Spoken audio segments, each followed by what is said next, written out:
Big old fish here, guys. Okay, guys, I want to talk about this rod setup. My wife decided she misses me out fishing all the time, wanted to take up fly fishing. So I got on Amazon and decided to order her the Redington Crosswater setup. This is the combo. It comes with a 5-weight rod, comes with a crosswater reel, line, and everything. Even had a leader attached to it, and that's what we're throwing right now. All I did different to the setup is I put a little bit of epoxy between the tapered leader and the fly line. Put a little bit of epoxy on that knot. That way it slips through the eyes a little more efficiently. And then I cut back the end of the leader down to about 6-pound test and put a tippet ring on it. That way I can attach just straight leader beyond that, and I can run that same tapered leader for a long time. I really love tippet rings. So I've been out fishing a number of times with this thing. The wife has used it. I just caught a rainbow 22 to 24 inches off of this rod, and look at that. Look at that, guys. You see the RS2 just barely sticking out of the corner of his cheek. Look at that. Gorgeous, gorgeous fish. Yeah, he's... Come here, buddy. Look at that. And let me tell you what I think about it.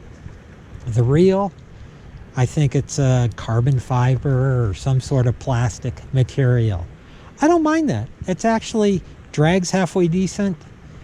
I don't mind the reel at all.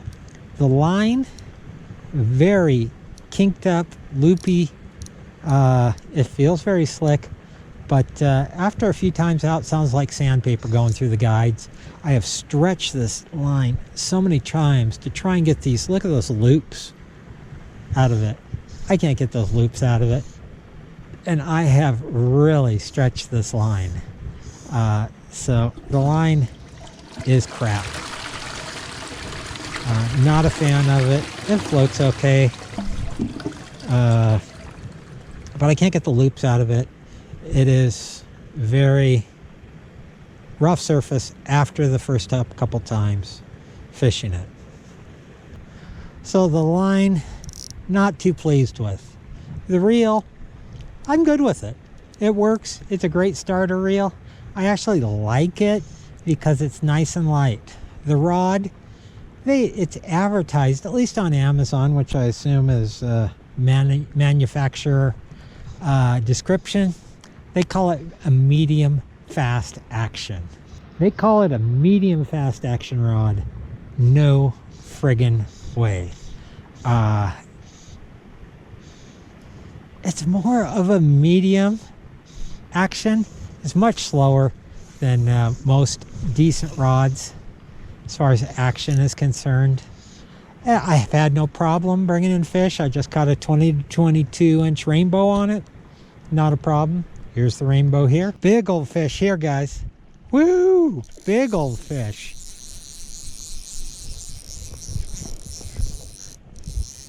We got a big one on here, guys.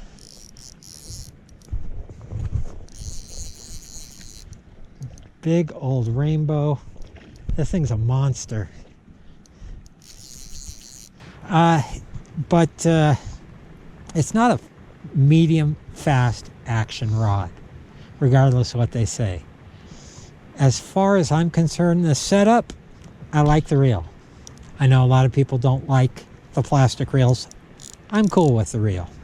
The line, it is not very smooth. It feels smooth in the fingers. Sounds like sandpaper going through the guides, especially after a few times out fishing it. The rod itself is a much slower action than what they advertise it for.